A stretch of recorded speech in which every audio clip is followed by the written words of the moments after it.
You're listening to the Three Angry Giant Fans and a Jet Fan podcast with your hosts Scott, Giant Mike, Cardone, and Jets fan Novak.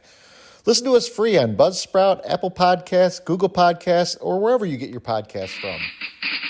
Stand and cheer for the Panthers. Stand and cheer for the team. The pride of both Carolina and city of the Queen. Carolina! Stand and cheer for the Panthers in our grand old day. Nothing could be finer than to be in Carolina for a Panther football game. From the mountains to the ocean, Carolina, Carolina, best of them all. From the end zone to the end zone, Carolina, Carolina, carry the ball. Nothing could be finer than to be in Carolina for a Panther football game.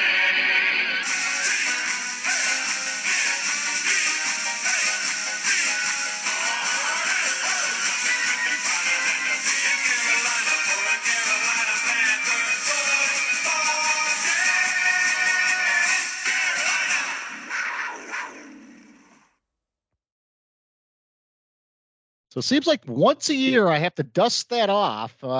The stand and cheer for the Panthers, the college song that represents the NFL team. And it's really sort of the parody of what's happened with the Panthers. We'll get into that a little bit later.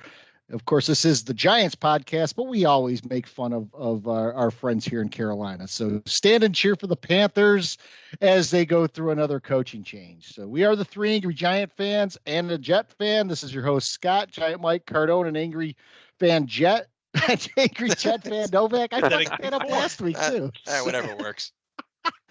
So we got a lot to talk about this week. We had a debacle on Black Friday. We had a Giants Pats game that was basically a mirror image of the Jets game. And just a lot of shenanigans around the NFL. We'll talk about the Panthers situation. We'll talk about a lot of stuff. So, guys, before we break into anything, initial thoughts of the weekend as a whole. Well, you nailed it, Scott. I mean, that giant Patriot game was just as gross as it gets. Again, another edition of just grotesque football from the New York Football Giants 2023 season. I was thinking about that. I was saying that to myself as I was watching that game. I'm like, this looks exactly like the Jet game. It was the same. Had New England made that 35-yard field goal, if you guys remember, it was a 35-yarder that Gano missed to go up by 6 at the end of the game. This guy's missing a 35-yarder. And I was thinking, holy shit, that game was 13-10 in overtime also. This game should have been 13-10 somebody or something.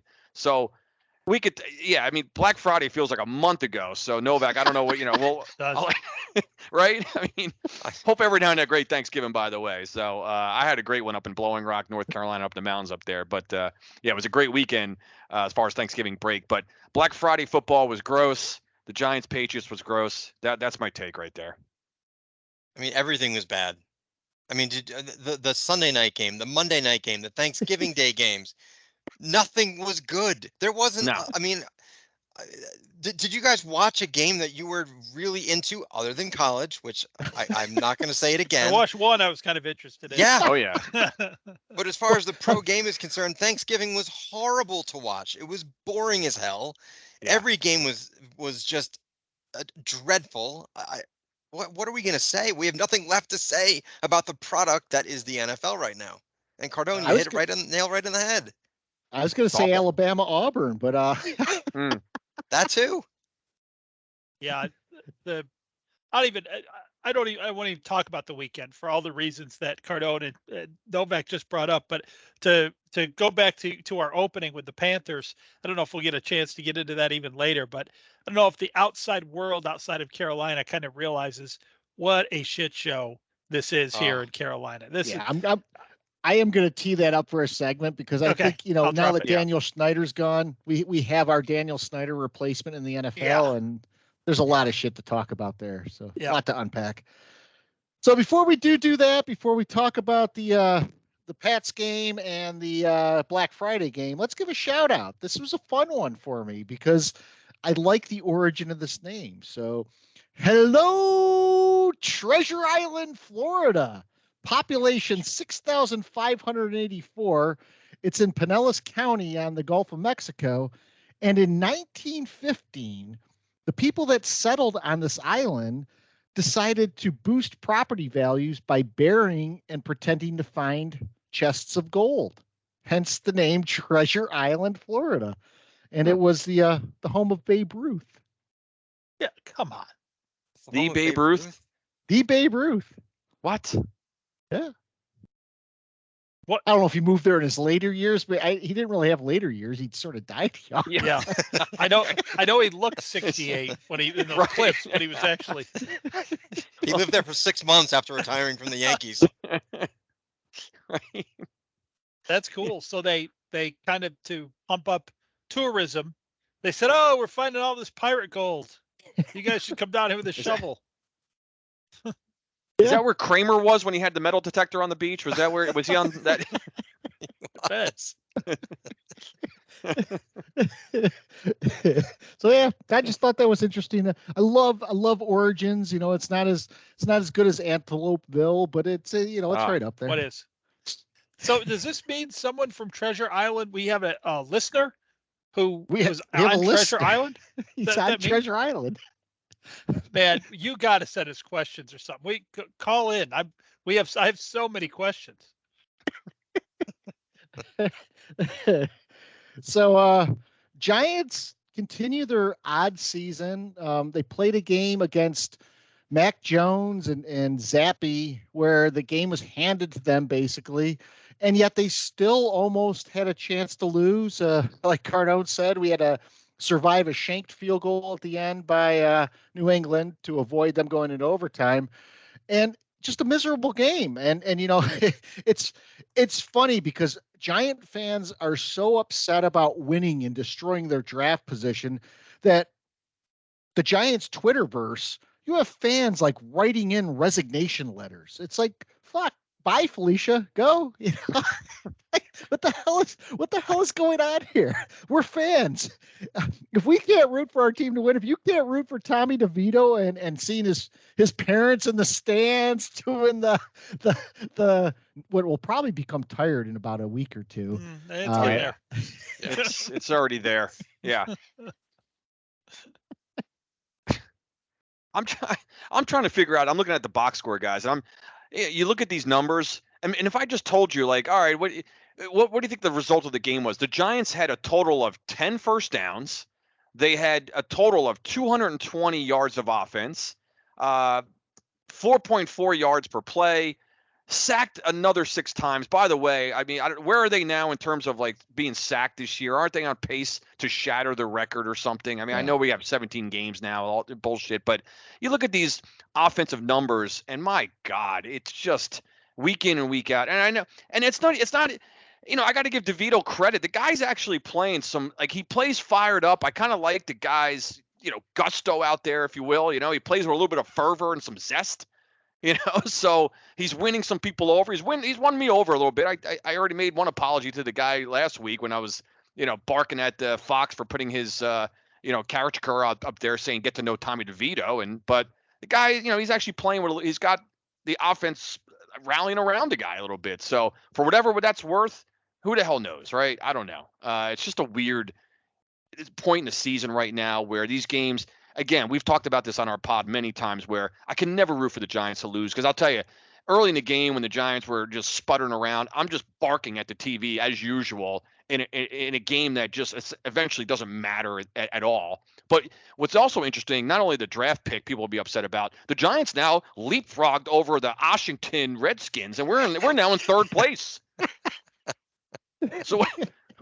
So now what that means is those 3 other games outside of the division, instead of playing the Cardinals, Bears, and the Titans next year, we're now scheduled to play like better teams. So we're fucking ourselves. So I kept saying like we lose when we win. That was my text thread on Sunday. It's like we lose when we win. Yep. Yeah, I mean, what else to say about this? It's another one of those games like the Jet game where is it worth talking about individual plays and what actually happened and like.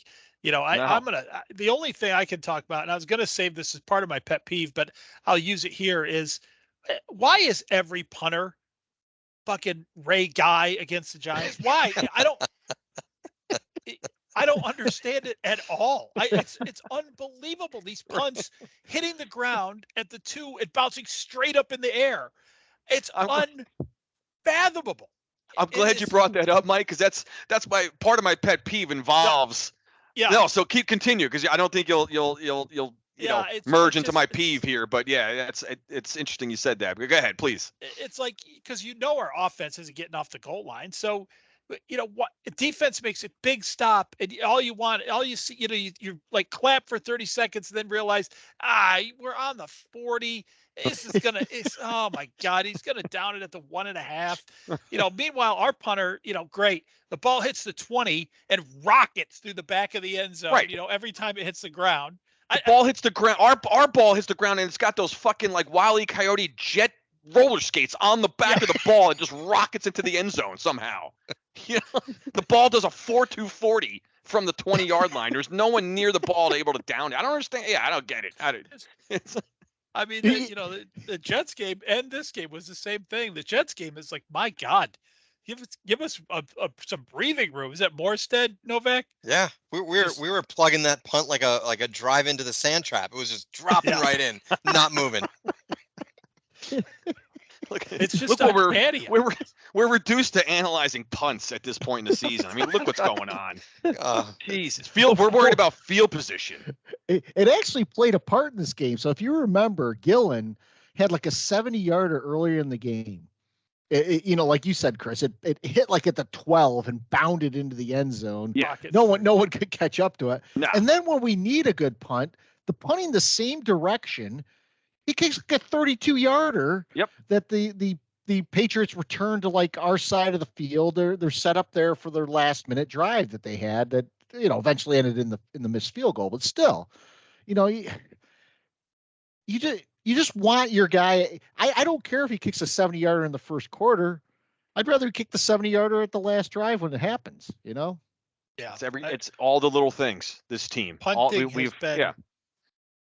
It's just been one of those under the surface things. I honestly, I go back to the Super Bowl the Giants lost, which I don't talk about much. I've never rewatched it since the day it happened. But if they were being honest in that game, Matt Stover should have been the MVP of that game. I don't know if you guys remember, he kept just pinning us back there against the defense. There were like 7 people more deserving than Ray Lewis in that game. I mean, there were. You could have gone with Brandon Stokely. You could have gone with Dofer. Yeah. But that was the first game I was ever like, this punter is kicking our ass. And now this year, it's like every game. It's like every game. We're just getting wasted by punters. So, I mean, one thing I did want to mention about this game, and I think Belichick's lost his fastball because Dexter Lawrence was out of this game. The Patriots were able to run at will. I thought this would be another game where the Patriots run the ball 62 times, maybe throw the ball. Remember that game against the Bills last year where I do. Didn't like Mac Jones have like 3 pass attempts? Yeah. It was something ridiculous like that. Why would Belichick not have just done that in this game? I mean, he basically was getting 5 yards whenever he wanted running with Stevenson. I don't remember if I said it in the text thread to you guys or talking about it later or something else, but at one point and like close to the end of the third quarter, I said, I don't believe Belichick's interested in throwing the ball anymore. Yeah. And he, like you said, Scott, he did. And I'm not sure why. You got Mac Jones. That's why. Yeah. Jeez. It's this is what infuriates me about Giant fans. So Giant fans will sit there and shit on Daniel Jones all day long. They prop up Tommy DeVito in a game. Now, granted, look, they like Tommy DeVito because Tommy DeVito makes some downfield plays. But at the end of the day, these teams still had under 300 yards of offense. We put up 10 points, 7 of which were given to us by a turnover that we had deep in New England's territory. We didn't score, like we need to. And people will sit there and still blame Daniel Jones for the New York Giants' woes. Well, we're watching guys like Mac Jones and Zappy playing on the opposite team. It's incredible to me as a fan. I get mad. At first, I got mad at the people handing in the resignation letters.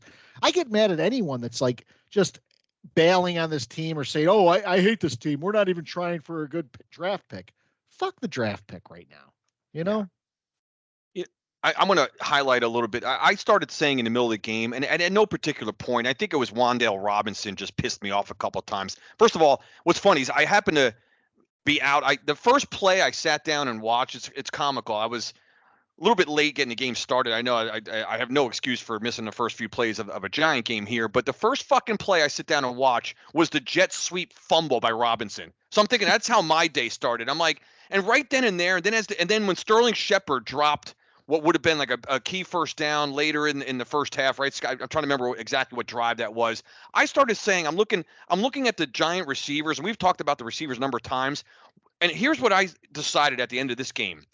Keep Jalen Hyatt, because that guy obviously has some talent and some skill, right? He's shown some flashes. Somehow in that game, he's able to get at least behind the secondary and have some deep plays. DeVito seems to find him at least once a game now, which is a miracle. But outside of Hyatt, I'm like, Wan'Dale Robinson, Darius Slayton, Isaiah Hodgins, Sterling Shepard, and Paris Campbell. Cut their 5 asses now. I'm not kidding. Cut all fucking 5 of them. Just cut them. Those Darius Slayton, you're not good. You wouldn't be on 15 other teams' roster. And the guy's like our number one. I've said this before. He sucks. Yeah, Wan'Dale Robinson. Go away. Look at Isaiah Hodgins. He had a couple moments last year at the end of the season. I was buying into his, mystique or whatever. He came over. Get rid of these guys and start over. Keep Hyatt and get rid of this receiving core. I'm done with all of them. I think Robinson has some value in the slot and also being that shifty guy. I think he'll stay if there's a better core of receivers. But every other one of those guys you just mentioned could be gone next year. They should be gone for sure. Shep's probably going to retire. Yeah, I don't think Slayton will stay around. Slayton has had some moments, but he also has those inexplicable drops, and So I've had it with Slayton, and Campbell's just a joke. I mean, Campbell's they're a joke. These guys are a joke. So Shepard it seems like once a week there's a ball, right, where we say, Shep, got to catch that, right? So it seems like once a week there's that. The guy has 16 targets the whole year. So we're once a week saying, Shep, you got to catch that, man. What good is he? It's amazing how much difficulty these receivers have getting open and getting separation from anybody. And a Sterling Shepard is supposed to be the hands guy, right? I'm doing the air quotes here. Dropping one right in his chest, which just killed that drive. It's just frustrating with these guys. So it doesn't matter who's throwing the ball at that point, but these receivers, man, there's so much fixing that the Giants got to do, especially on offense, everywhere. Yeah. The line, of course, we know, but this receiving core, what bothers me is that the media, even the Giants, no one talks about them. No one talks about what a pathetic group of receivers this Giant team has. They just don't. It's not brought up. It's never brought up. It's the quarterback.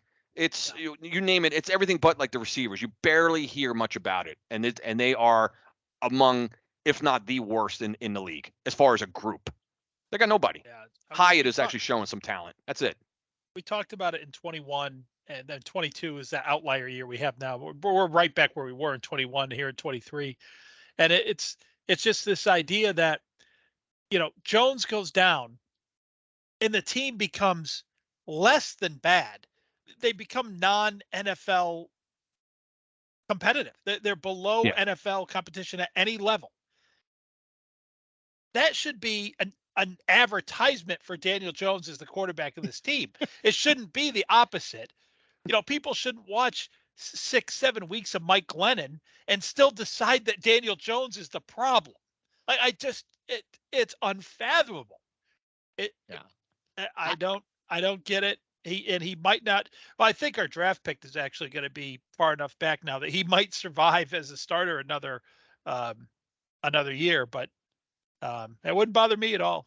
I think based on what Shane said, he addressed the media, I think on Monday this week, and based on what he said, if I read between the lines, I think what the Giants will do is that the classic Jones will be the starter when healthy, but whoever they draft, and they probably will draft a quarterback somewhere. I don't necessarily know it's in the first round, but whoever they draft, he will be that guy that will be the heir apparent, and Jones probably has 4 to 6 games next year to warm the Kurt seat Warner. until the guy comes in, but you never know with these things. I mean, look at Anthony Richardson this year. He started game 1, I believe. So even if you have a backup, or even if you have a veteran quarterback that's starting, there's no guarantees there. You never know what's going to happen. What I did want to talk about a little bit was, Tibbs. Tibbs has a guy who was being talked about earlier in the year. Matter of fact, Carl Banks got in an argument with some guys on WFAN earlier this year about Tibbs being a bust. Well, Tibbs now has 11 sacks this year. And I think he's the first Giant since JPP to reach that plateau in his first 2 seasons.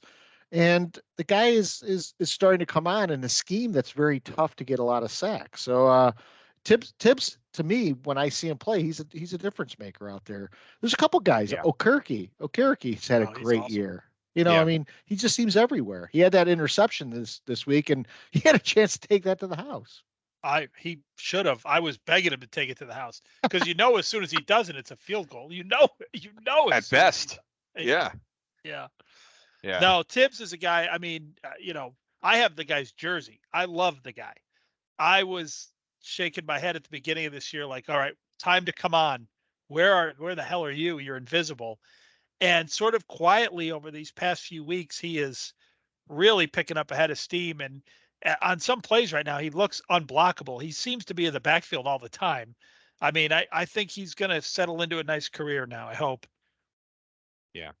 I mean, Yeah, because I thought this week against the Pats with Dex out, I said, yeah, Tibbs isn't going to get anywhere near the quarterback this week, because they can single block the nose, and that's not what happened. Yeah, I thought Tibbs would see multiple double teams all day, and he wouldn't be anywhere near, like you said, Mike, the quarterback or the backfield. But nah, he's been disruptive, which is, I like that adjective, to describe his play. Getting tackles for losses, pressuring the quarterback, getting sacks, as you highlighted, Scott. So yeah, he definitely, I was doing the same thing where, as fans, we just get impatient, right? So the first couple of weeks, I don't know what was going on, man. He was invisible. What bothered me is that he looked like he wasn't even getting off the ball at all. Something didn't look right physically or something with Tibbs early in the season. So now he's found the groove, in midway through the season, and now, we have 5 games left. So, hopefully he adds to his sack total and stuff. So he's having a nice year, and Okereke certainly has come on. So that's been a nice addition to the Giant defense here. So, defensively, the Giants have actually kind of held their own. They've been actually, NFL caliber, certainly the last month or so. The defense have played some bad offenses, but nonetheless, they're playing NFL teams, and the defense has come on. So much more on the other side of the ball. But, defensively, actually been playing pretty decent. Yeah, we'll go 3 weeks in a row without a loss. Yeah. There you go. That's right. The old golden bye age week. of the season. Yes. So the Jets have they did not play on Thanksgiving, so it's not necessarily a repeat of the butt fumble, but on Black Friday now we have the Hail Mary, which is or the Fail Mary, one of the two. I've heard the two. only time I have actually personally seen a Hail Mary return for a touchdown the opposite way. Only the Jets. We could say only the Giants because it would fit as well, but here it's just the Jetsing. So, Scott, did I tell you guys how I was going to break down this game before this? You did not. I did not. No. Scott just said only the Jets, right? I was going to go into this. Who the fuck wants to listen to me break down the most boring game in the history of the earth? I'm not going to do that. So I had the top 10 history only the Jets moments. Love it. That I was going to do as my Jet breakdown in lieu of breaking down that godforsaken game that we all had to sit through on Black Friday, the holiday that's not a holiday. So are you ready for this? So thank you, Scott, for teeing that up. By the way, that's where a good host comes in. A good host knows what you're going to do. You just knew. That's right. Just knows. I know it. All right. Awesome. Ready? Number 10, Joe Walton nose picking. So as Cardone knows, I went to junior high school, right? Thompson Junior High back in Middletown, New Jersey. having a fan of a Jet fan, and every time that my coach was on the screen, his finger was halfway up his nose. That dude was digging for gold. I got made fun of all the time. So it's only the Jets that my coach was known for his nose picking. So that was number 10. Number 9, Jawgate. That's when Geno Smith, 1 week before the season started, got his jaw knocked out by Ike Empali, so he couldn't play. Number 8, Sam Darnold seeing ghosts. Remember that on national television? That embarrassment, right? He's against the Patriots, and he said, with mic'd up, forgot he was mic'd up, and said, "I'm seeing ghosts out there." That's a great way to make fun of the Jets on that one. Only the Jets. Number 7, the HC of the NYJ. Bill Belichick with the note, "I no longer am the HC of the NYJ after 1 day of being coach." Number 7, another Jet embarrassment. Number 6, a Scott Cost favorite, the Rex Ryan foot fetish. Oh yeah. Oh yeah. Scott has been relentless with me on that in our fantasy football. He would say things like, "Novak only wins by a foot." Stuff like that. Scott tore that one up on me for all those years. The number 5, Kenny O'Brien over Dan Marino. I mean, I went at that one at the Namath curse. Self-explanatory. Self-explanatory right there. Number 4, the fake spike. I just brought that out this week. Marino again. Yes. Marino again. I was at that game in the stands. Nice. Thinking we're going to go to 7-5. We're on the way to winning our division, and the fake spike happened. So with the Jets, only the Jets have names of things, right? So we had the fake spike, right? Number 3, I'm going to have to go with last Friday. The Hail Mary is going to be number 3 on my list of the only the Jets most embarrassing moments. So the Hail Mary is number 3. Hail Mary. Number 2, I'm going to go with the butt fumble. As Oh my God! How can the butt fumble only be How's number that not 2? number 1? Oh, just wait. Just wait. So the butt fumble is number 2, and I remember this distinctly, and my cousins do listen to this podcast, and that was Thanksgiving night. My whole family's sitting around, my brother and my father and I, who, by the way, I sent you guys a picture. We watched the game on Friday, had a great time. We were watching the Jets, and the butt fumble happened, and everyone was cracking up, laughing at us, and we sat there in misery for the rest of the night. And then the number 1, only the Jets moment, 4 and out, Aaron Rodgers and the Achilles tear. Oh, yes. Is the number 1, only the Jets moment. Yeah, So good. rather than break down that god-awful game on Friday, I thought I would bring a little levity to the situation. Those are the top 10 for me, the most embarrassing Jets moments in my history. And it's funny, I didn't have to sweat to get 10. I had like 15. Right. I had to like break it. I had to like cut 5 out. He could have done the old best of the rest segment at the beginning. Yeah, right. I could go honorable mention right here, but I'm not going to do that. Yeah. The only thing you need to do is have like the David Letterman where you throw the card. And Yes. I was going to do that, but we don't have any sound effects on this thing. You got to get Darren I know. on that. So Darren's Darren, got the to intern, get let's working go. on this. I take exception to only one of those. That was an awesome list, Scott. Great job. That's awesome. But it's not only the Jets with the nose picking, because Boeheim spent the 80s with his finger up his nose. He did. That is true. For Syracuse. So I used to mock my dad relentlessly for that. I take a little issue with number 1 because the Dick is back practicing, or he's got the window open where he can be activated. Somehow he's got the fastest growing Achilles in the land. It must be the dark therapy is helping. Well, I told you, I sent you guys that text. He wanted to start practice on his birthday, and he wanted to play in the first game on Christmas Eve. The 2 most important births in the world. Yeah. Aaron Rodgers and Jesus Christ. So What a total dick. He is such a dick. At this point, I want him to go away. I've had enough of him on McAfee every week. He's not even part of the team, and I got to listen to that dick every single week. Enough with Aaron Rodgers. We had a lot of Aaron Rodgers sightings again on Black Friday. So, the camera found Salah a lot.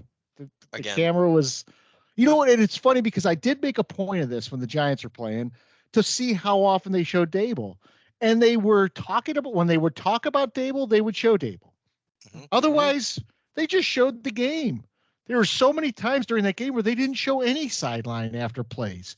With the Jets, it's like every other play. They show the sideline. Crazy to me because out of Dable and Salah, which one is more likely to go on a TV worth rampage on the sideline? Dable 10 times over. To shout down his quarterback, or to just get in another coach's face. He might do something interesting. Or he might even just have a bad look on his face. Yeah, he gives Something. people that stare. Something. The Something Novak's camera point, worthy. he just doesn't do anything. Salah swear looks the same every time. It doesn't matter if they just scored a touchdown or they missed a fourth down conversion. He's got the same look. Yeah. I think the camera's trying to capture Salah's beard growing in real time, maybe. I swear I think they're looking to see if it actually can see the hair follicles coming out on the sidelines in real time. Because the guy sported a full-grown beard in 6 days somehow. Now it's back to being clean shaven. Right. I didn't catch that. Is it clean shaven now? He was clean shaven on Black Friday. Yeah. Yeah. I think He I doesn't might have have been. the I painted might have on been- beard like the guy from Ohio State, Ryan Day. I might have been in the black on Black Friday. Did not notice that. Oh, I think that's what happened. Ryan Day and Salah exchanged beards. Can I use it this weekend? We've got the big Michigan game. So Giants have a bye this week. Bye late in the week, and we're gonna have a question coming up a little bit later about buys. But I mean, we're week 13, and the Giants are just hitting their bye week. We'll talk about whether that's an advantage, not a disadvantage, or so forth going in the next one of the segments later. But Novak, Jets, Falcons. Barn burner on paper. I mean, two offensive juggernauts. Thoughts on this game? Who the hell wants to watch this game? I mean, we might get. They couldn't put this one on Peacock. I know. Who did? I texted you guys. I do like Kenny Albert, but who was the other guy? Vilma. He is so Jonathan bad. Vilma was terrible. He was so bad. Yeah. Terrible. And he kept doing the forget about it thing. Stop with the DeVito and the Italianness. Like, I'm so over that. And Vilma did it like 10 times. Stop. So no, I think this game is going to be a complete bore. Desmond Ridder, Tim Boyle. I mean, come on. I don't know what you want me to say here other than this is going to be another low scoring game, probably a 20-13, something like that. The Jets really should win this game. They're not going to, and I'm going to pick the Falcons when I get to predictions, but they are in their traditional downward spiral. They were at 4-3. They're now at 4-7. The defense has clearly given up. In my mind, they've just thrown their hands up in complete disgust that they are out on the field after a 3-and-out, after another 3-and-out, after another 3-and-out. I think Salah has lost the team, and we are held hostage by the dick because we can't fire Hackett. We can't let go of Salah. And we are going to have to run this back for one more year, which sadly I agree with, because what are you going to do? Like, you're going to bring in a new offensive coordinator. You're going to upset the dick and he's going to walk away. And then we're starting from scratch again. I mean, we can't do that. So we're stuck for another year with this whole regime. And the dick is basically our general manager. So I don't know, are we doing predictions here? Let's do predictions. All right. I'm going 20-13 Falcons. Falcons. We need the judge, Bill Pito, to do this game. Falcons, Jets. This is a judge game. Cardone. Yeah, this one I was literally going to flip a coin to see to pick my winner for this game, but to Novak's point, I think it's impossible to pick the Jets right now. The Falcons actually have something to play for at 5-6. There's always at least one division with 8 divisions, right, in the NFL. There's always that one division every year that has this decrepit bullshit going on. The NFC South is it this year. We saw it with the NFC East a few years ago. So the Falcons are sitting there in first place, 5-6, a minus 19 point differential. And here we are post Thanksgiving now, and this team's sitting in first place. Evidently, they have the tiebreaker against over the New Orleans Saints. Obviously, but so the Falcons have something to play for. I think they win a barn burner. It's funny. I already had the score in my head, Novak. It's almost identical to yours. I have the Falcons winning 19-14. without any realm or reason as to how they get these points or whatever happens in this game. I guarantee I won't be watching this game on Sunday. That's for sure. So Novak, you have no choice but to watch. I'll keep you this. updated. Don't worry. Yeah. Okay. I'm sure I'll be doing something else at 1 o'clock, watching a different game. I'm not sure what though, but because really the only interesting game Sunday seems to be the Eagles and the 49ers. But yeah, so I got the Falcons winning that game. Ugh, that's a dreadful matchup. Mikey. Yeah, I agree with everything. Of course, you guys all said, and it's just a matter of the score. Now I'm picking the Jets mostly because I want to gain some ground back on Novak. So that's where I am right now. So, and I thought, what's just the dumbest score I can pick for someone to win a game? So at the same time, I'm looking at our records for the picks this year. So I said, okay, after I win this game, I'm going to be 15-8, 15-8 Jets. My Classic. breakdown. Yeah. So I am a fan of the Jets D. I'm in a fantasy football league, a high dollar one, where the Jets D is carrying our team right now, and we're in the playoffs, and we need to win here. So we got a touchdown from the Jets D last week. Hoping to see a touchdown again this week. The Falcons are a weird team for me. Cardone broke down. They're in first place with a losing record. They got guys like Bijan Robinson they haven't really used this year as well. And then he goes off for 2 touchdowns last game. Drake London's done hardly anything. The tight end they have, Kyle Pitts. He reminds me of Ingram with the Giants. Just a lot of talent, but hasn't had the production. I can't figure this team out. They probably should have lost last week, and they didn't.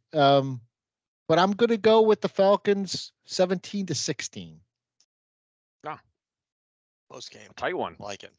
I think it's going to be a close game. I do. All right, so here's the update then. So Novak went to 16-6. The rest of us are all 14-8 now. So we're 2 games back. The 3 Angry Giant fans are tasting exhaust from from Jet, the Novak fan, or whatever Scott calls it.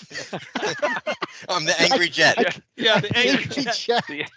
I keep fucking The it angry, up, man. yeah, the angry fan The Jet. angry Jet. Yeah. By the way, big news came through today. Giants Packers will not be flexed out of Monday night next week. Oh crap! Oh. Giants are going to be playing on Monday night versus Is the there Packers. just nothing else to play? Why would? Isn't they there? do that? Wait, but Scott, isn't there a second Monday night game that night or something? I don't know. No, I saw it today. I was looking. If you give me a second, I was checking NFL scores and the schedule coming up. So that's the week after our bye, and I'm looking on ESPN right now. Yeah, the Titans Dolphins are also playing on Monday night, the Why 11th. are we having 2 Monday night games? No idea. So In the that's on middle in ESPN, December? and then and the Giants Pack are on ABC/ESPN Plus.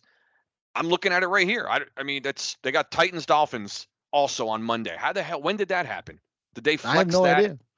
They must have flexed that game over to Monday, because who the fuck wants to watch the Giants on Monday night as the only Monday night game in town? So they said we can't. No, who wants to watch the Titans though? Oh. So. I mean, how bad have the primetime games been? I mean, you throw in Thanksgiving and Black Friday, combined with the Sunday and Monday night games. So terrible. No, they didn't flex that. I'm looking at the schedule. That was on since the beginning. Why would they why wouldn't they flex something like Seattle San Fran to Monday night? Yeah, They're I don't know. playing Buffalo, Kansas City. Why not flex that one? Wait, Seattle and San Fran are playing again already? Yeah, Seattle and San Yeah. Fran are playing. Didn't they just play They Thanksgiving night? did. That was on Buffalo? Thanksgiving. But you have Buffalo against Kansas City. Why not flex that one? That's good 425. Why one. not flex that out? so the networks can protect some of those, right? They can say. I think Mike's right. Well, so that's yeah. they don't. Yeah, Yeah, Bills Chiefs has got it. That's obviously the America's game of the week on that 4:25. I mean, the Sunday night game's Sunday Philly slot. Dallas. Yeah. Yeah. So yeah, that's on CBS. So CBS obviously like, no, you're not touching the Bills Chiefs game. That's not going anywhere. Fucking Nance and Romo have to splooge over that. Yeah.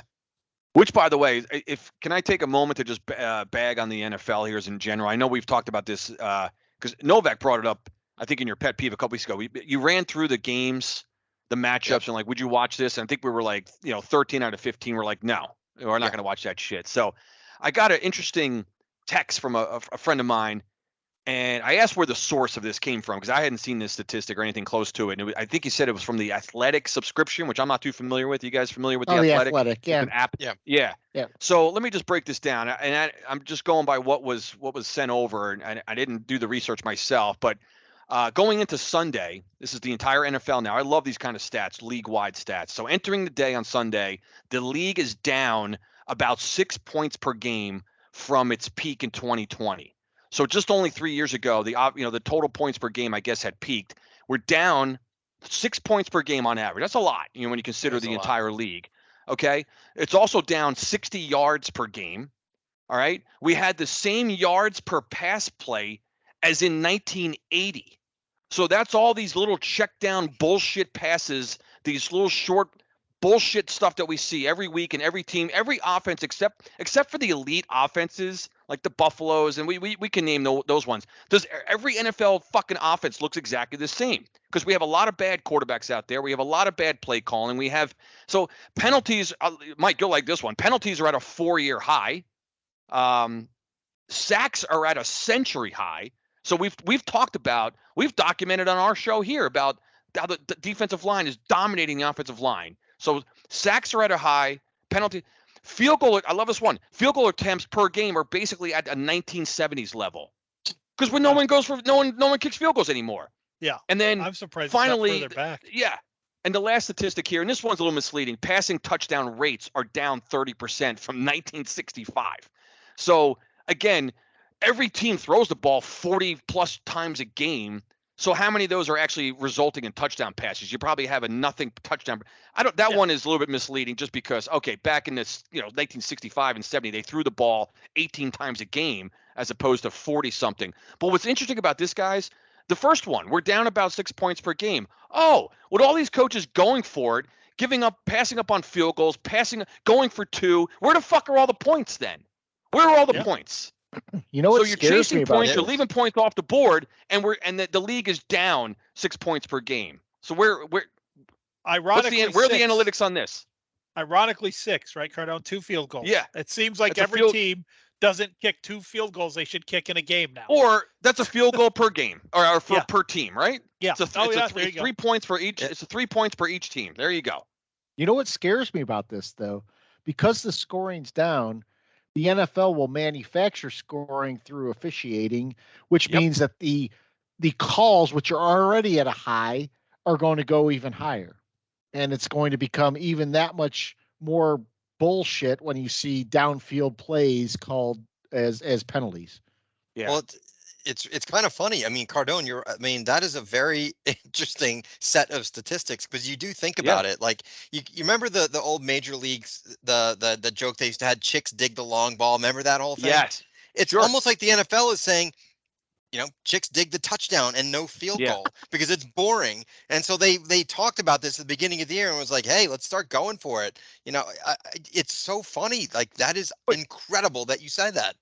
But look at the stats though, guys. Their stats are showing exactly what we talk about every week, is that points are just being left off the board. So it's amazing, because what I want to know, what I would love to see, and there's probably a statistic out there, those drives where teams are going for it on 4th down and giving up the field goal, I would love to see the total number of points that have been left off the board had the team kicked the successful field goal on those 4th and downs and whatever where they didn't get it.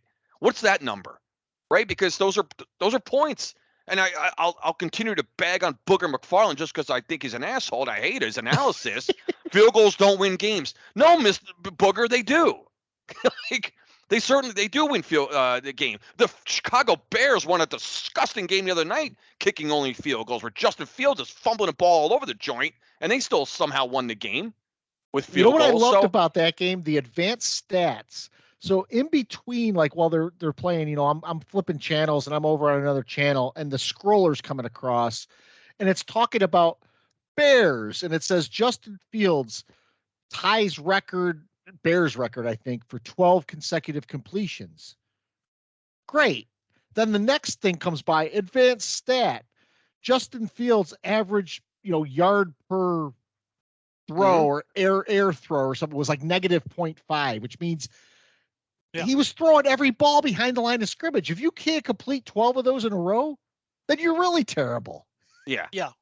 I don't know how much of that game you guys watched, if any, but I don't know if they called a passing play other than a screen pass in that game. They didn't. It was amazing. Well, I actually take the time. I don't know why, guys. I'm just a stat geek. I love looking at this stuff, and I will look at in-game box scores around the league. I just like to look at the stats and what's happening. I'm not even playing fantasy football anymore. I just like to do that. And when you look at the yards per pass, and it highlighted here in this, in this statistic here, we have the same yards per pass play as in 1980. It's 4 or 5 yards per, and that's per pass attempt. So that takes into account incompletions and everything. But every offense, you don't see. I'm not going to give you credit for those wide receiver screens that turn into a 15 or 20 or 25 yard game, because that's the other thing. The fucking tackling in this league, God help us, where the missed tackles is just, it's out of control. So and the yards and the points are still down with all of the officiating leaning and favoring the offense, guys. We're seeing all those numbers coming down and going in the opposite direction. And the NFL is not happy about that, because they like to see the scoreboard. They like to see those scores. That's why they help the offense any chance they can get. Yeah. I think in this, go ahead, Novak. I was about to say, if you had bet the over of 40 on the Giants, Patriots plus Vikings, Bears, you would have lost. Think about that. Yeah. 2 NFL games, 40 as the over, 2 games combined, you would have lost. You could do a Warner Wolf. If you had the over under at 18 and you went on, you lost the Giant Patriots. And these teams are putting up 17 combined points. I took the under this week. It was the Steelers Bengals. I took the under, which was 36. Oh, that's gross. And I won. Yeah. Yeah. And I won. And I won. Actually, the under has come in more this year than any other year in recent memory. Yeah. One thing I want to talk about, and it ties back sort of this in terms of the officiating, was that Bills-Eagles game. So if you look at that Bills-Eagles game, the Bills 51 pass attempts. Not a single penalty for yardage was called against the Eagles secondary in that game.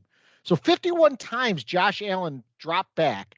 And we know the NFL's propensity to call illegal contact, defensive holding, defensive pass interference. Not a single penalty was called against the Eagles.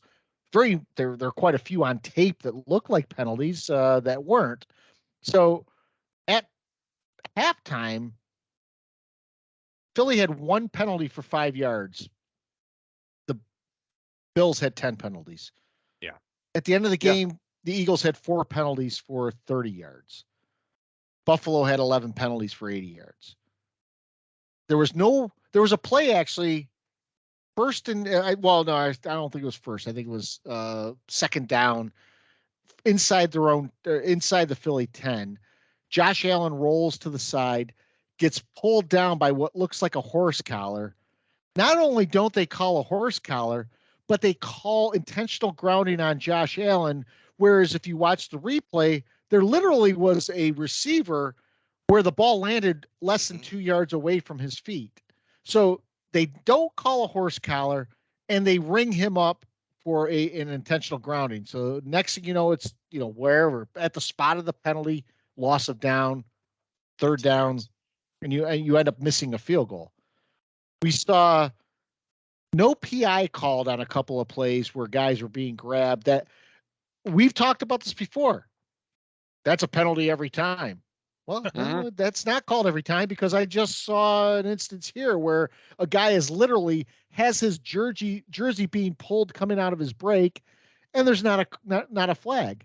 And then the worst thing that I think happened, and this was sort of I think it was glossed over, was when A.J. Brown fumbled the ball. He fumbled a ball. They didn't call it a fumble, but we have a play where Keenan Allen in a game right after that was mirror image, was called for a fumble, took 2 steps, and then this whole bullshit element of time, whatever they call that. A.J. Brown tucked the ball, fumbled on the field. It was called a fumble initially.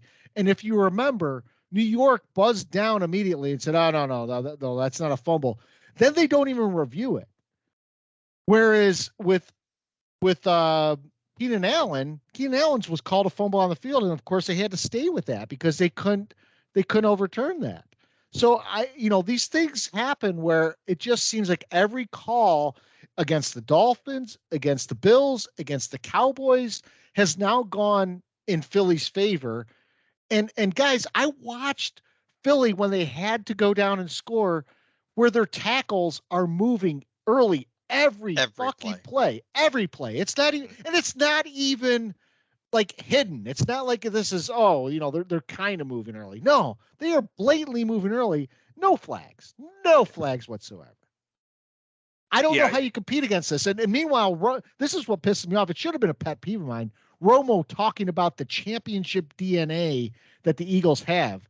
Well, it's easy to have championship DNA when you're basically spotted a touchdown every game by the officials and you're never called for anything that you do wrong. How does a group of players and coaches who've never won anything have championship DNA? Great question. Well, first off, how does Tony Romo know what championship DNA is? And how does Tony Romo? Another great question. Yeah, absolutely. Yeah, The absolute tongue bath he gave Jalen Hurts for that whole game was disgusting. Yeah. But imagine, I always think about this. Like Scott, you highlighted at one point. I think it was at halftime. It was 10 penalties to 1. Imagine that in a basketball game.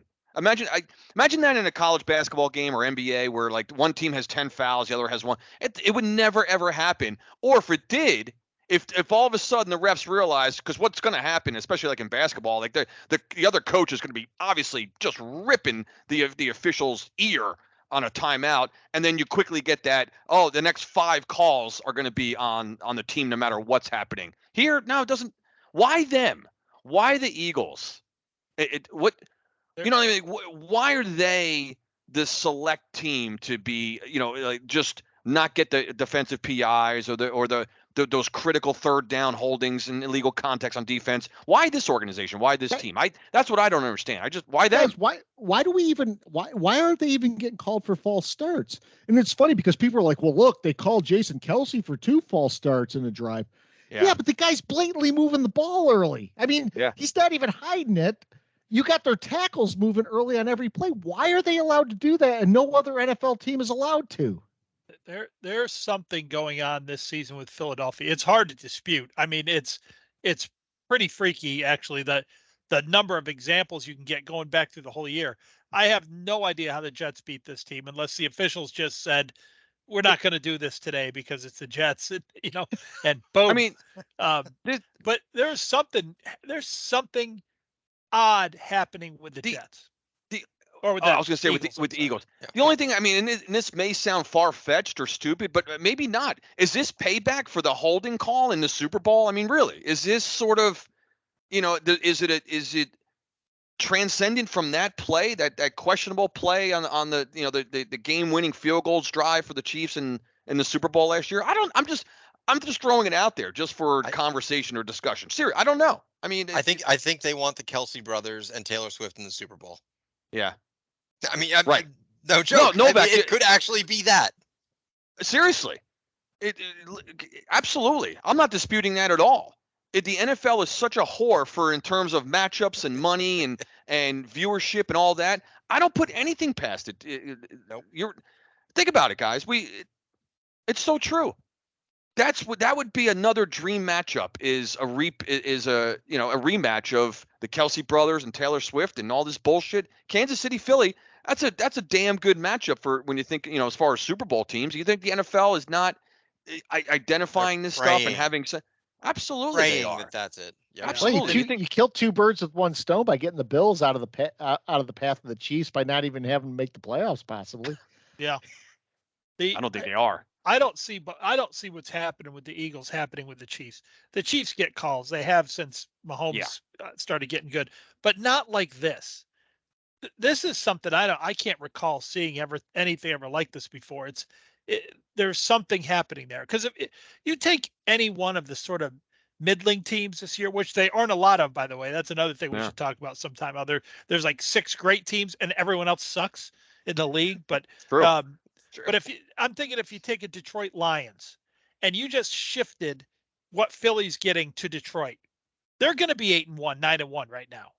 They're good enough to that what the Eagles are getting probably is taking a what's how many weeks are we in? What's Philly's record? Are they like 9-1 or something? They're 10-1. 9-1 now. They're 10-1. 10-1. now. Yeah, they're 10-1 10-1. now. Yeah. So 10-1. I really think that the love that the Eagles are getting is preventing them from being probably like neck and neck with Dallas, maybe a game behind Dallas. I mean, I think the Philly we saw earlier in this year where they were kind of struggling out of the gate, they weren't getting calls like this early. This is something that's come on lately, and I can't think of a better explanation than Novak's. What I don't get though are the ones that are like in the open field, like the ones on the sideline where the receivers are being grabbed, or in the Miami game where the receiver had his like face mask literally pulled. You have officials calling no contact as illegal contact or defensive holding, but they don't see a face mask right in the middle. I mean, right there. I mean, at the point of attack. It's not even like it's to who the pass is being thrown to.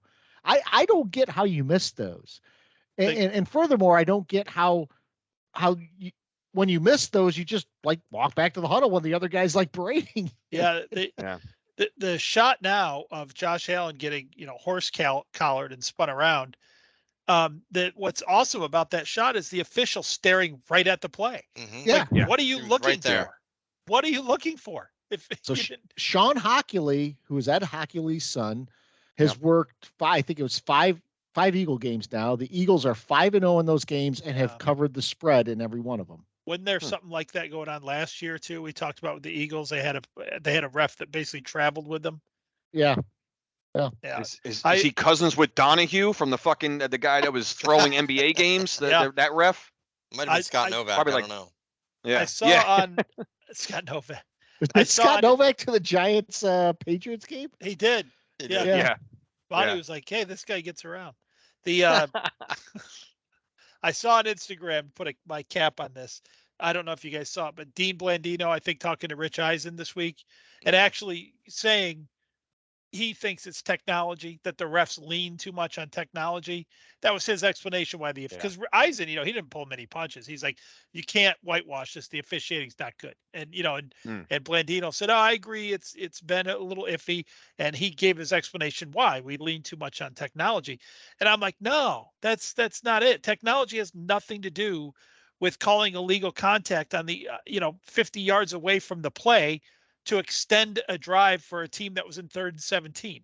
It has nothing to do with technology. You can't, and that's what people have. See, it's the NFL and the officials. The game that they're playing right now is the straw man game or the red herring game, right? So they're saying, yeah, okay, the officiating's not been great. This technology, and everyone's like, no, you're talking about the wrong thing. Like it's not the technology. It's not these calls that go to the booth and then get overturned. Because frankly, when they go to the booth and they look at the replay, most of the time they get it right anyway. So I don't mind them leaning on technology in those types of calls at all. What I just want the 3rd and 17 after a big stop, illegal contact that comes out after the play is over, 5 yards downfield when the play happened 30, that's the stuff that needs to stop. I'll give you an example of technology here that worked against, again, the Bills and in the Eagles' favor. In that Charger game where Keenan Allen fumbled or was ruled a fumble, they ruled it a fumble on the field, and technology could not overturn it based on what they saw. In that Bills game, in real time, A.J. Brown fumbled. The Bills came away with that ball. It was ruled a fumble. Then immediately that replay that's not an official replay buzzed down and said, whoa, no, I don't think he got his 2 feet down. They changed the call on the field to an incomplete pass. So if it had been reviewed, they would have had to overcome that burden. So the technology actually fucked the Bills because there's a guy upstairs going, oh, no. somehow he automatically initiated a review without a challenge flag or anything like that and changed the call on the field. Those kind of fishy things are happening with the Eagles over and over again. Not to mention that when they do the push, the brotherly shove, all over that fuck shit is, they are going off sides every fucking time they do it. Their guys are firing out early, and yet half the time they're calling the defense for a penalty. It's utterly ridiculous. Yeah. So we opened the podcast with the Panthers theme song. They fired Frank Reich this week. Earliest firing of a coach, so only 11 games into a season in the last, I think it's 45 years. And really, Tepper has turned this franchise into a dumpster fire. He's done a number of things where he reneged on a deal with Rock Hill, which is a suburb of Charlotte, for a practice facility, tried to stick them with the bill. And when the county said, oh, wait a minute, we're meeting our obligations, what did Tepper do? He had one of his companies file bankruptcy so that they can get out of the deal. And now this site is already, they've already torn down the structure that was built there. And it's basically now, it's an empty piece of land where they were going to put a practice facility on. Yeah. They built an exit off the highway for that. They built an exit. Yeah, they built infrastructure to go see that. Yeah. Tepper's owned the Charlotte FC, the NMLS team, for 2 years. In their inaugural season, they're actually in a decent position to try and make the playoffs, and he fires the coach like 7 matches in their inaugural season. The guy's doing okay. It's an expansion team. Fires him, brings in another guy. They finish the season, miss the playoffs. Second season, they make the playoffs, and he fires the coach again. So they've made the playoffs in their second season of existence in the MLS, which, by the way, has not happened very often in that league, and he gets fired. So here he hires Frank Reich and fires him immediately, 11 games in. Mm-hmm. Yeah. You guys want to hear something interesting? There have been more head coaches since Tepper took over than there were the entire previous history of the Panthers before him. Jeez. I am incredibly grateful for the Panthers. Seriously, because I always had the Lions and the Browns to say, at least we're not them. Now they're actually good. So now I can say, well, we're not this, like you said, Scott, complete dumpster fire. And they have no first round draft choice because of that midget they've got running out there at quarterback that apparently Tepper wanted. So you know what, Panther fans, you can take Sir Purr and you can have that laughing stock at our organization that is going to just be the bottom feeders for the next 15 years because you can see it happening. They're doomed. They Sir are Purr. absolutely doomed. Now they got the modern day version of Billy Martin now, just firing everybody for no reason. 11 games into a season. I mean, listen, I thought Frank Reich was actually a good hire when they hired him. I said he's kind of level head that this team needs right now because there's some. What did Tepper think this team was going to be 11 weeks in? Did he think they were even going to be like 6-5, 5-6, 4? Who thought that? Nobody thought that. Everyone said, boy, they have a rough season coming here. And, kudos to the Bears for somehow getting that draft pick from them. What were the Panthers thinking? That was definitely a top 3 pick. I just don't get what they're doing. The town is in a funk. I mean, this town, say what you want, they don't really show up at games in the numbers you'd like to see, but they love this team. Mm-hmm. And it is, it's really, really bad. They don't even have anything to rebuild with. So Tepper just had a press conference and he cut it off after 10 minutes. Most of the beat writers weren't able to ask questions, but what Tepper did get to work in, and he said this like a number of times in other capacities. By the way, he's the one that made the claim that he brought live music to Charlotte. Not to mention that, I've been going to concerts in Charlotte since I moved down here, but Tepper apparently brought live music to Charlotte. Yeah. But here's what he said during the press conference. Have no idea what this has to do with the Panthers, but he said that under his watch, before he took over, there were about 10 events at Bank of America Stadium a year, counting Panther games. They are now up to like 35 events a year. Who gives a fuck? Nobody cares. No, You're it's right. running a No. team. I don't care how many events I don't care if I go to see Kenny Chesney in the off season. It has nothing to do with the way you're running the NFL team. What the hell is that? Is there anyone that's like, oh, the Giants stink this year? Yeah, but they had 35 shows at MetLife. Oh, I didn't know that. I'm sorry. I had no idea. I'm sorry. I didn't mean to criticize. What the hell is that? It doesn't make any sense. I want to go back to the Novak brought up Sir Purr. Speaking of mascots, did Poe ever make it back for the Baltimore Ravens after his ACL injury last year? Poe's been on the sideline this year. Poe's doing okay? Poe's back. Okay. Yep. Yeah. He recovered. He's Good. like the Dick. He came back in Right. record time. In record for time. mascots. Yep. Yeah. The dick Okay. of mascots. I was just thinking, I'm like, the other day, I'm like, I hadn't gotten a Poe update, so I just was curious. Here's what I don't get about Poe. Could they not have just like brought Poe back the following week, knowing that everyone knows it's a No, different he had guy to in the rehab. costume? No, he had to rehab. They got to be honest. They got to be real. The question I never asked last year, which seems like it needs asking, is: do birds have Achilles tendons? I think they do. Right.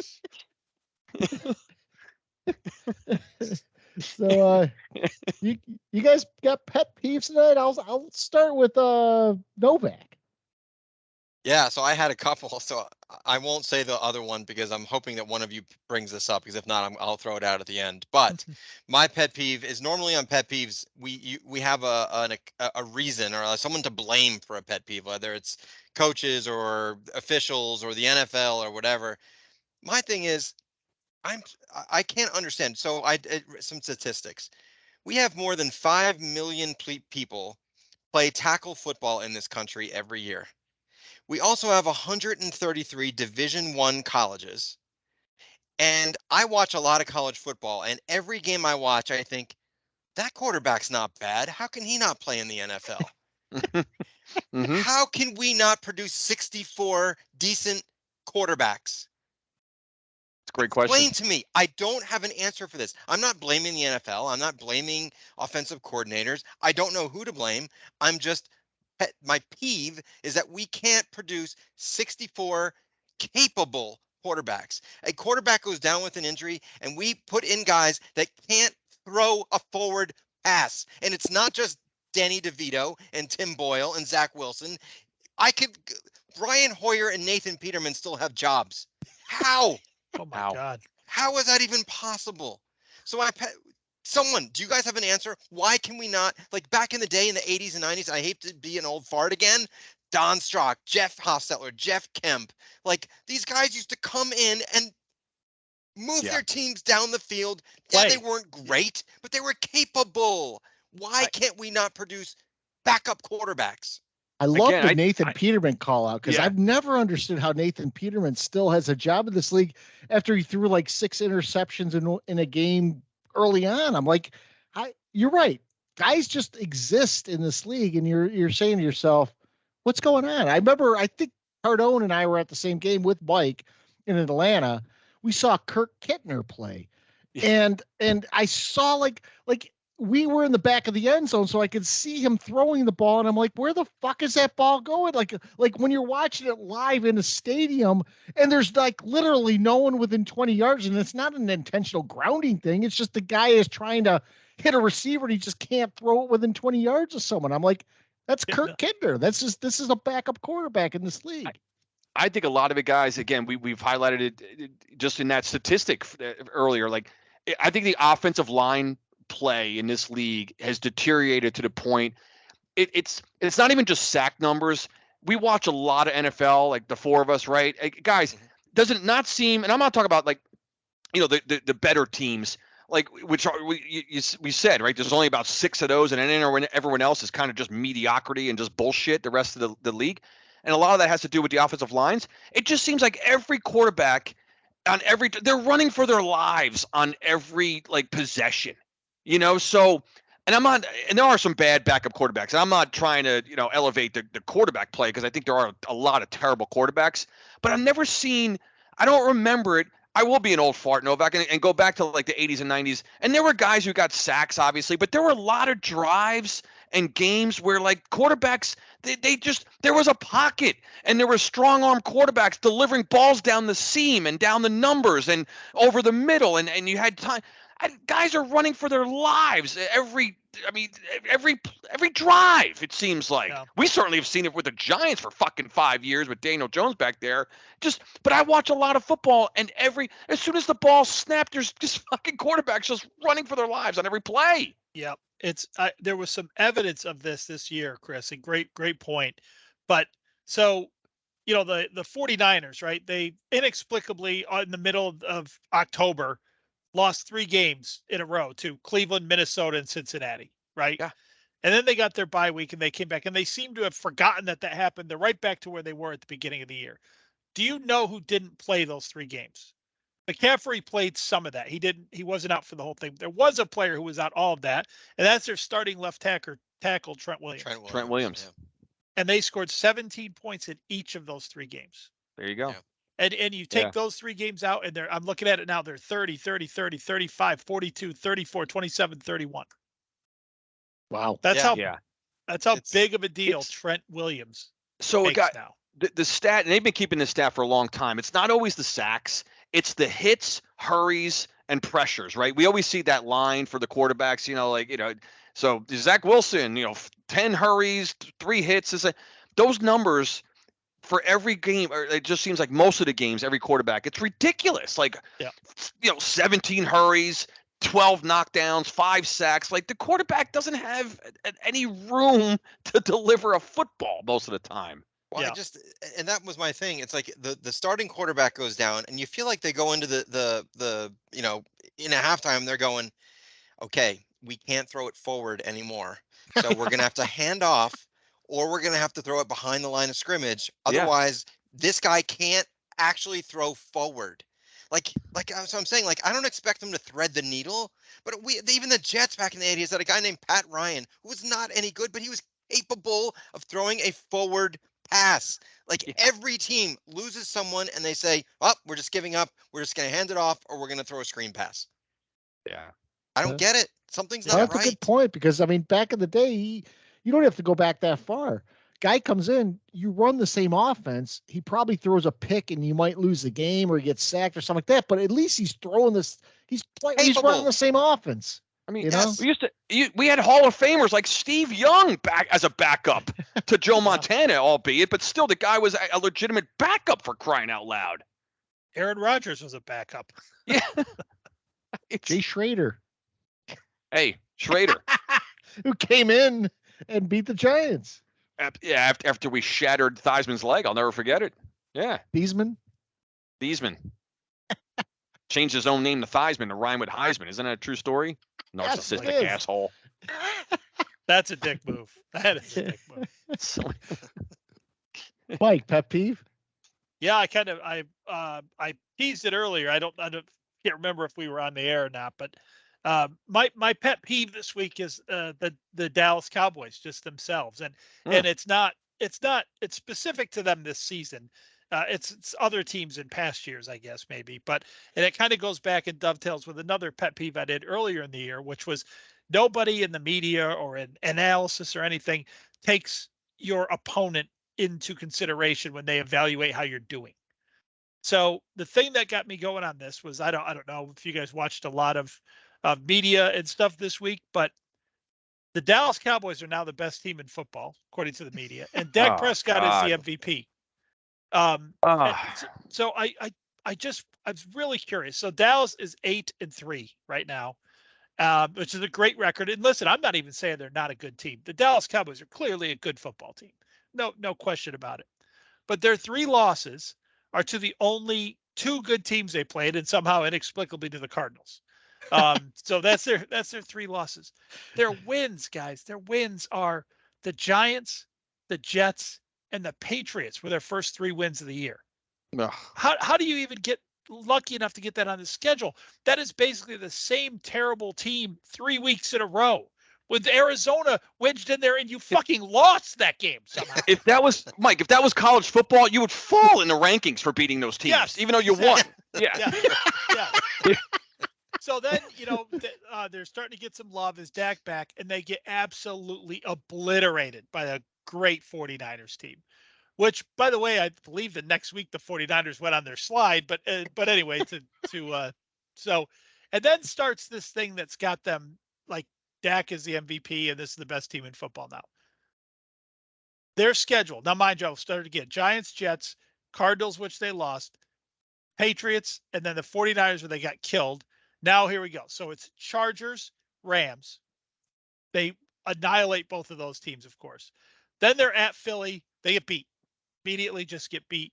And then they come back, and since then, their next 3 wins in a row that have everyone talking about them now is Giants, Panthers, Commanders. Oh. So the Cowboys wins are 2 Giants, Jets, Patriots, Chargers, Rams, Panthers, and Commanders. Oh my God. That's what I said, Novak. I didn't even realize I didn't how realize that either. pathetic. And So- they have 3 losses in there. 8 Gardner Webbs basically is what they've done. I mean, that's yeah. I mean, we're about to find out. We're about to find out. Starting with not an easy game, but not really a hard game either this week. Home with Seattle, but then we got Philly, Bills, Dolphins, Lions back in 4 straight weeks. So Wow. Yeah. we're gonna find out. Yeah. We're gonna find out what the Cowboys Yeah. are made of. And by the way, they do play now. They've played somehow again something that would never happen to the Giants. They play 3 games in a row at home. Oh, And 4 out of 5. So they had the Giants at home. Then they traveled all the way to Carolina, and now they had Washington, Seattle, and Philly at home. But they do close out in that tough stretch with 3 of those last 4 on the road. So we are about to find out who the Dallas Cowboys are. But we already know who Dak Prescott is. He is not an MVP candidate. My God, name a quarterback. I can't even think of one who played that schedule and who wouldn't come out looking like a really, really good quarterback. Zach Why Wilson. does it have to be a quarterback? Yeah. Why are we talking about Yeah. Dak and Jalen Hurts as the MVP front runners? Why No, can't that's- it be a defender? Why can't it be someone else? That's the other thing, though, if you want to talk about MVP, which I even feel like talking Dak Prescott and MVP in the same sentence is like giving legitimacy to something that should never be considered. But if you were starting a football team today, would you take Jalen Hurts or Dak Prescott? Oh, It's not even. I close. mean, it's how does anyone with a straight face tell you that Dak Prescott deserves to be the MVP? That's wild. That is It's awful. that I just did a little deeper dive on the Dallas Cowboys this week, and the deeper I dove, the madder I got about these sentiments. And Yeah. these announcers, they just don't learn it. I don't know how much you guys watch The Simpsons, but you ever see the one where there's 2 buttons and one gives Homer a beer and the other one shocks him, but he still keeps pressing the shock button because he thinks maybe he'll get a beer from that one. That is the announcers and the media with Dallas. It happens every year, even when they don't have a tough schedule. But with this schedule coming up, I'm gonna go on record. Nose dive 30 is coming Yeah. from Dallas, and at least they'll have an excuse for it this year because they've got a tougher schedule coming up than usual. But yeah. Yeah, we'll find Dak- out a lot Dak about him in the next Prescott month. is here's my other claim. I should have done this already if I was going to be ready. This doesn't have it on it. However many interceptions Dak Prescott has right now in the season, he will have more from this point forward than he already has. Mm. So if he has 5 now, he'll have 7 over these Yeah. next few games. I love it. Yeah. Yeah. Great one. So I rarely do this, but I don't want to follow Cardone, so I'm going to give my pet peeve now. So mine strategy. is there is a guy on Deadspin called Karen Phillips, and he wrote an article showing a Chiefs fan in a headdress with a black painted face, and it was done from the side view, silhouette view, so it made it look like he had a black face with a headdress on. And he went on and said, this guy has a black painted face and, you know, it's double racism. He's got the black painted face and the headdress. Super racist. Turns out the kid is a 12-year-old kid. When you take away the black and you turn him straight forward, he's got half black, half red, the colors of the Chiefs. And he is a young kid rooting on his team with a painted face. Not unlike like you would see in the Panthers, like where someone would have like a panther painted on their cheek. They actually have people painting faces down in the lower concourse before you go into the game. So this guy not only does this he writes an article about racism, but he also claims that this person, didn't call him a kid, found a way to hate black people and Native Americans at the same time. Oh yeah. Yep. Yeah. Sure. And wrote an That's- article about this. Yep. Yeah. Guys, Yep. Why do we have to bring this bullshit into sports? The kids, like, can you imagine someone showing up at a Giants game half red, half blue face? Happens all the time. Happens all the time.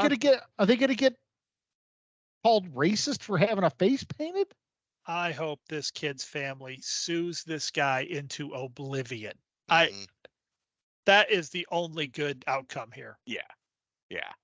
Nah, it's absurd, man. This is where we're at. Brutal. Well, Putty was So a I- Satanist, apparently, Yes. right? Who was? Paint- Putty. He painted Oh, his Putty. face Putty. as a devil. New Jersey Devils. Antichrist. This is, I'll tell you what though. I mean, guys, we do a podcast. We're not journalists, but this is the state of journalism today. Yeah. People will run with a story to generate clicks. They don't give a fuck what the content is or how correct it is or what it is. They want shock value. I don't care Absolutely. about shocking people. I want to entertain our listeners, obviously. And we appreciate our loyal listeners. But stuff like this is over the top. You're talking about a kid watching a football game who paints his face and you're calling him racist because he's got and the worst thing is Kid. the manipulation of showing him with the black face without showing him with the side that's red too. Yeah. Get a convenient picture. Awful. Talking about a Just kid. awful. Ah, man. Cardone. Yeah, I've got my pet peeve is I actually have two pet peeves. It's like a 2-for-1. I have two pet peeves that all came in one play. And it's one of those most insignificant plays that no one would remember, but I sure do. So I'll highlight this for us here and for our listeners. So it actually came from the Giant game. As I'm watching Giants New England, early in the game, it's New England's second possession. They're trotting down the field. They get into that no man's land area. The Giants, they end up with a 4th and 7 at the Giants 37. So I'm thinking, again, we always talk about like, well, 37-yard line, that's a 55-yard field goal. So what's Belichick going to do? I'm thinking he's either going to go for it or kick a field goal. So he actually sends the punt formation team out there. So I'm thinking, holy shit, is this guy actually, they're going to actually punt the ball? So what they do, my first part of the pet peeve is New England decides to take the intentional delay of game, I guess to give the fucking punter that proverbial extra 5 yards, the extra room.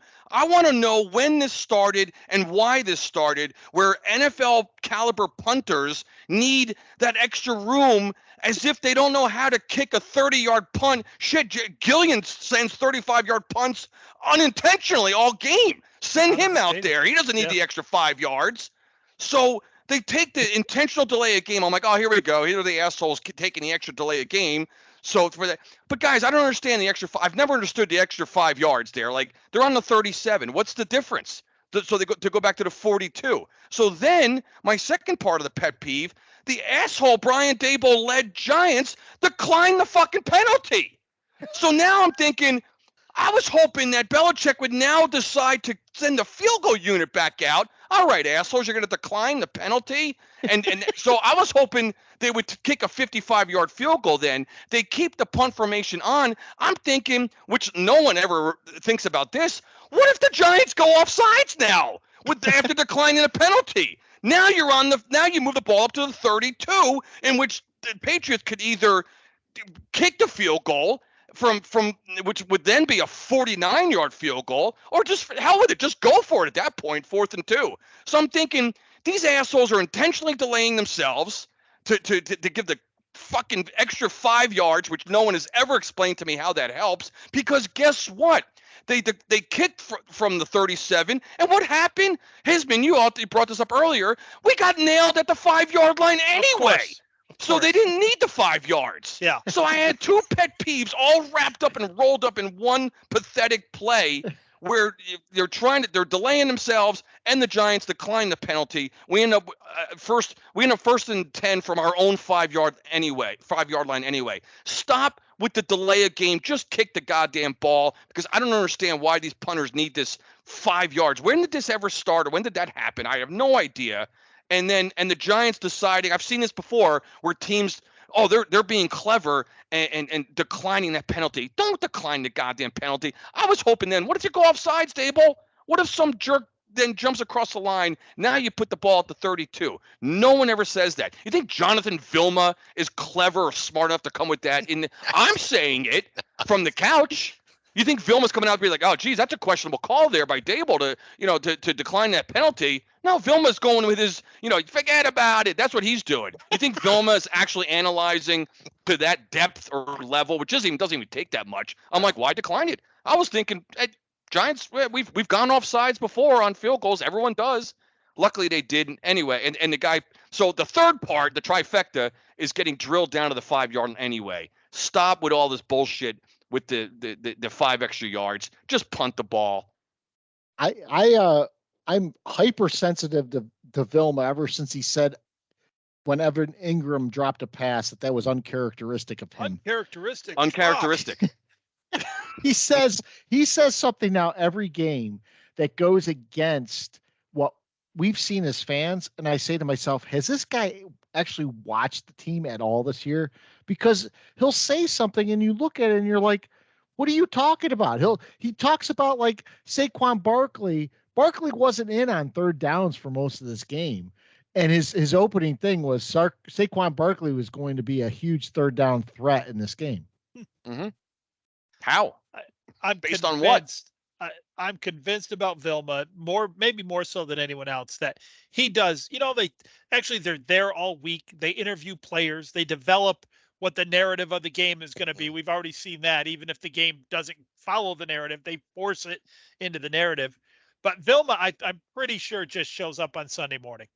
Yep. Yeah. Just like, what are we doing? Yeah. Hey, what do I need to know about this game? Tommy DeVito's Italian, and Bill Belichick's the greatest coach of all time. That's all I need to know. I'm good. I'm going into this game. I can go with that. I'll start with that.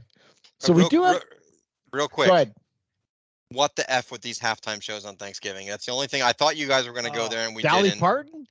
No, that fucking guy on the Lion game. What was that?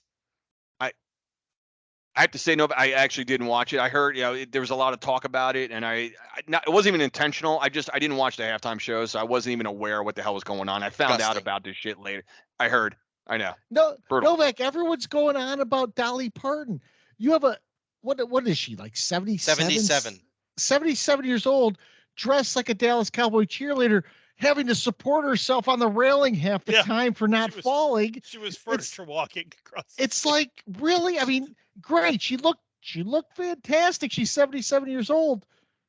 Do I really care if she's looking great or not? I mean, I don't know. It's Dolly Parton. No. Listen, I'm not going to stand here and listen to you degrade the greatest living American icon that's out there. I love Dolly Parton. But I mean, come on. I mean, the thing that they put on in the Detroit game was I don't even know. They always seem to pick a person like from Detroit, right? So you've got Motown, Eminem, just like this hub of the greatest music of all time, and then we got that. I feel bad because I didn't even Jack someone. I don't even know who Jack it was. Howell, I think his name was, or something. Yeah.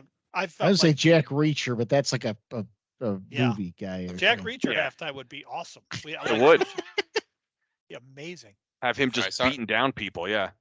I just need to throw that out like there. he Sorry, walked Scott. out of an igloo and there was a guy standing behind him and then the guy went back. It was like an 8th grade gym set, like walking around on crepe paper. It was what the hell was that? Yeah. I couldn't even understand a word he said.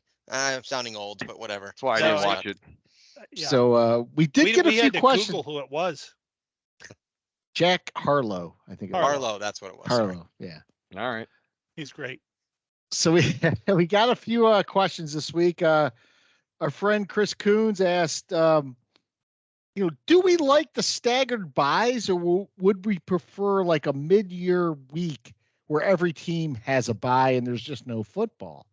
I thought that was by the way, great question. I thought that's a great suggestion. I actually hate the staggered bye because two things. First, AWS, your schedule, creation sucks. This would be one way to help you not suck so much. But second of all, there's an inherent advantage to certain teams when you have a bye in week 4 versus week 13 and so on and so forth. I don't get why we can't level the playing field. European soccer teams do this. They take like a whole month of December off or something. They'll take, a break between December and so forth into January. Why can't NFL just take a week and in the NFL hype machine, take that week, take it off and do something there. Do skills competitions. Do whatever the fuck you want to do. Show like a women's flag football game or something. Try and build that brand. I love the idea, and it should have been the weekend prior to Thanksgiving. Yeah. It really roll into Thanksgiving. Those games, we would all be anticipating that because we would not have had just games on Sunday and Monday. How great would that? And then I might be okay with the stupid Black Friday game. I agree. I love the idea. Yeah, That's a good concept. Yeah. Isn't that the way it originally was? No, they I never don't had think it. we've ever had. No, when buys first started, I think I had this.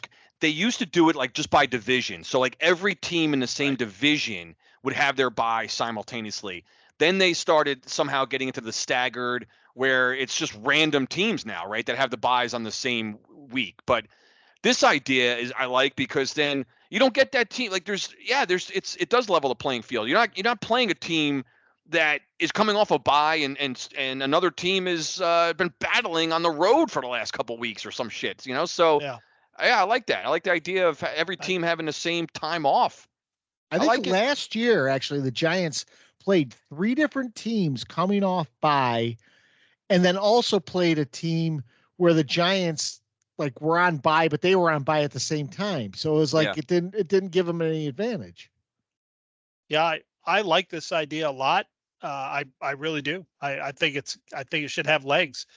The thing I like about it is maybe we play basically the Pro Bowl now is flag football, right? So there's no reason we couldn't play it in the middle of the season. Like all the other leagues, right? Yeah. The All-Star game. And that way you get people like Patrick Mahomes, who hasn't played in a Pro Bowl ever because he's always in the championship week games. So, I like it. But we had a year with 2 buys then, right? I know we had a year. It was a 2 bye year. Yeah. That's awful. Yeah. So friend of the show, Ingrid, also chimed in, and she was talking about the way we've gone on about college lately and saying the officiating's better. And then she asked, is it really better? Because if you look at any Ohio State home game, is the officiating really better? And I'll tackle this one first. Here's what I'll say. Look, officiating in college 10 years ago was pretty bad. But what they did is they put some changes in there. They put a decent replay system in effect that isn't triggered by coaches. It's not a replay, you don't challenge. They just buzz down. If there's a call that's bad, they try to overturn it. But here's the biggest thing I still go back to, and I've gone back to it a number of times versus the NFL. Even when games are called inconsistently in college, what you're not seeing these phantom calls. You're just not seeing something that doesn't exist that a flag is thrown for. Will Ohio State get calls at home? Probably they will. I think I've been to Clemson games where Clemson is getting some calls at home where there's not things called against them. But what I'm not seeing in a college level, especially in key games, I'm not seeing flags come out for a defensive pass interference where the whole crowd is going, "Whoa, whoa, what did you see?" And week in, week out with the NFL, illegal contact, defensive holding, defensive pass interference, those three penalties, you could pick apart any game that you watch, and you could actually say to yourself, where's the call? What's he throwing the flag for? Why is that flag coming out? And that's, to me, is the core difference between what we see today in the NFL versus college. Yeah.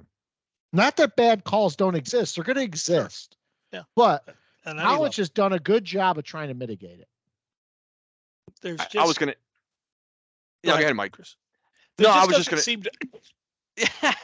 Go ahead. I don't have an original thought really on that one because I was just gonna repeat what Scott said. I was gonna answer that question the same exact way you just did. Is that the difference is those three penalties that you just highlighted, where offensive drives are just kept alive at the end of the game. I don't see that quite as much in college. It seems like that's all. I was just gonna. Yeah. That's exactly what I was gonna say. The same thing. That's all. Yeah, it's on. And the other thing that you notice in college is like you pointed out, Scott, Michigan gets calls at home, Clemson gets calls at home, Ohio State gets calls at home, but they don't seem to be controversial that much. People might say, oh, that's a home cooking, but it's not, and it doesn't seem to be game impactful. The officials don't seem to insert themselves into the game at the college level. I mean, very rarely do you walk away from a college game saying the officials were the story of that game. Yeah. It happens. Sometimes they have a bad day, right? Colorado gets 5 downs some days. That's a bad day. Yeah. College does not do, like Scott brings this up a lot for the NFL. They don't do the call on the opposite side of the field that was not involved in the play. You never see that. If it's a flag, it's maybe a little debatable, but it's within the nature of the play that is going on. And that's what I love about college. They don't do, there's no bailouts, there's no phantom calls that didn't impact the play at all. That is what I tend to see. The only thing I want to see a little, they get a little carried away or get a little overzealous with the targeting calls, I think sometimes. But even targeting gets reviewed. So, I mean, they at least go to a second source to confirm it. True. Yeah. So Peacock chimed in with a couple of questions. The first one, I think, is just a dig at Mike, asking if Giant Mike is absent more than Daniel Jones has been. Correct me if I'm wrong, Mike. Is this the first pod you've missed? I missed preseason pod. I think I missed 2 preseason pods, and this is though. Yeah, I started on day 1. Cardone started 0 for 1, by the way. So I've now tied Cardone for pods missed. I went back and listened to our very initial pod, and it's Mike and I, and there are times we're struggling. We're trying we're trying to figure out what to say, when to say it. We sounded we were very vanilla, very boring. Yeah. The audio wasn't great. We didn't have Darren yet. We didn't know what to say. Darren the intern. We had this Yankee intro music that we used to play back for the first 6. I think we should go back to it.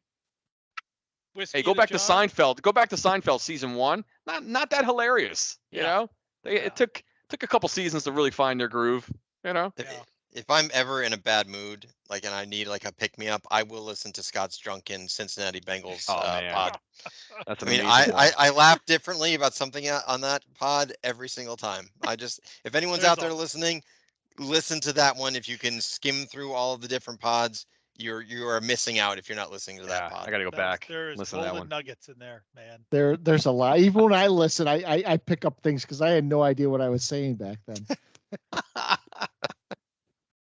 And then Peacock also asked if Dable's been fighting with the coordinators. Is there something there, and should he go? My initial reaction here is Peacock asks a lot of questions about Dable and whether he should be fired.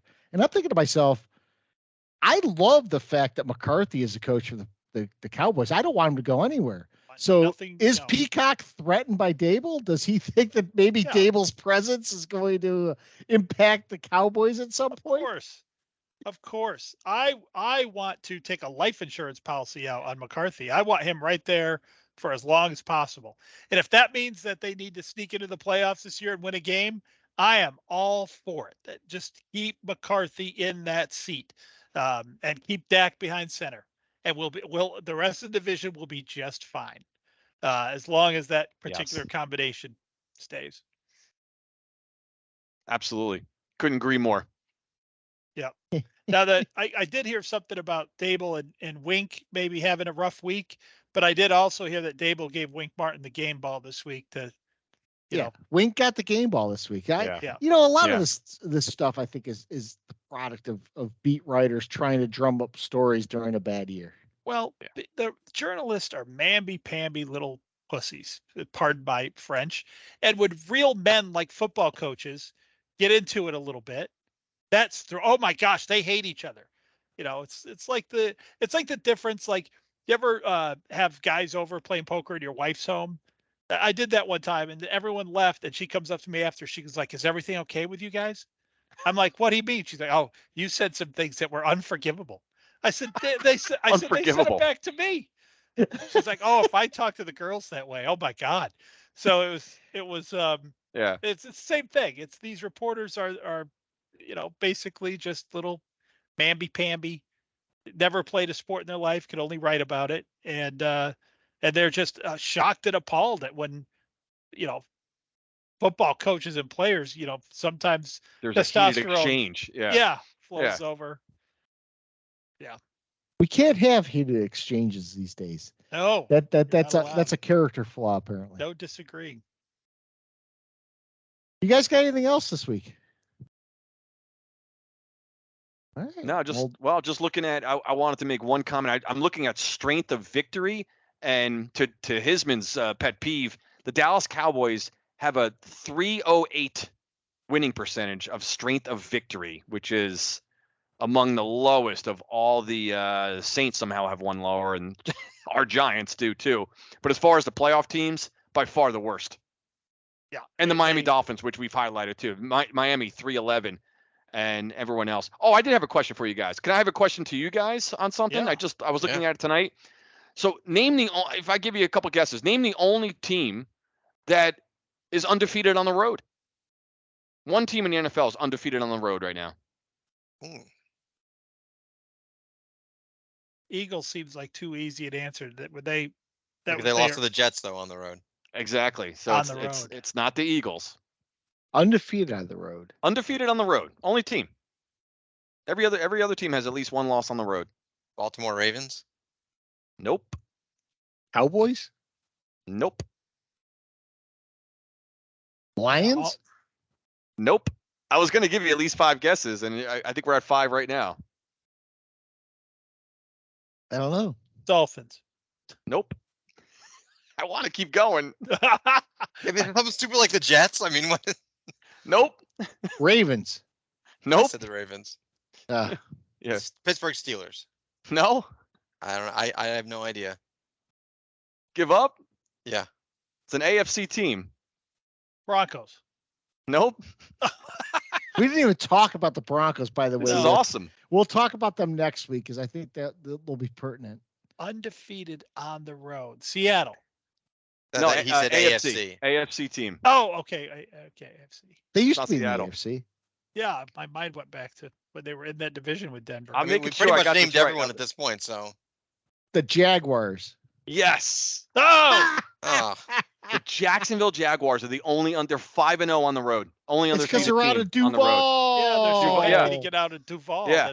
I was looking at the standings earlier, and my eyes just happened to scroll. I'm like, holy shit! There's only one team that's undefeated on the road. It's the Jacksonville Jaguars. So that includes that's a tough 4 one. games in London. Yeah. Is that those are? I don't know if those are home games. Whatever the case, yeah, they're 5-0 on the road. Wow. Jackson. friend Ingrid of the show from Duval. Duval. Yeah. So I had it in my head as in the middle of the pod here. I'm like, oh, that's going to be my closing trivia question to my podcast mates here. So I knew that was going to be a tough one. That was that was hard. My daughter gave me one this week that stumped me. What's the only NFL team logo that faces to the left? I know this, so I can't answer it because I know this one. I don't want to just blurt it out. Somehow this came up recently, and so I happen to know. I did not know it. I did not the know dolphin. it. Is the dolphin jumping to the front of the helmet to the left? It's not the dolphin. Not Miami. And you can't use like the giant logo, like the NY. That's just stationary, so you can't use that. So The Patriots? No. I have no No. idea. I'm gonna go with Cardone. Cardone knows it, so I do. Well, Yeah, it's the Philadelphia Eagles. yes, it is. It's Ah. the eagle faces The to the left. The eagle head. Do you know why though? There's a reason why. In the He's looking at feathers. Rocky or something. No. In I didn't really like no. It's one of those like optical illusions almost. In the the eagle's head, like where the feathers are behind, it makes an E for eagles. Take a look at it. It does? Yes. Yeah, Is it one of those things you can't unsee now? Exactly. Yes, it's like the Yeah. FedEx logo with the arrow. Yes. Yeah. There it's a capital E on the head, and that's why it faces that direction. So it makes an E. Just like the Falcons, that's the Falcon, it's Yeah. an F for Falcons. that I knew. Yeah. So the Eagles, take a look at the logo, and it's an E in the feathers there. Yeah. Whew. And you probably won't be able to unsee it now. Great. Thanks, Cardone. You Just guys, one more reason to hate him. Yep. you guys got anything else this week? All right, we went long this week, but we will next week recap the Jets game. We will not have much to talk about the Giants, but we will then preview their Monday night football game against the Packers. So that's always something to look forward to. So have a good week. We'll be back All right. next week. See ya. See ya. See you.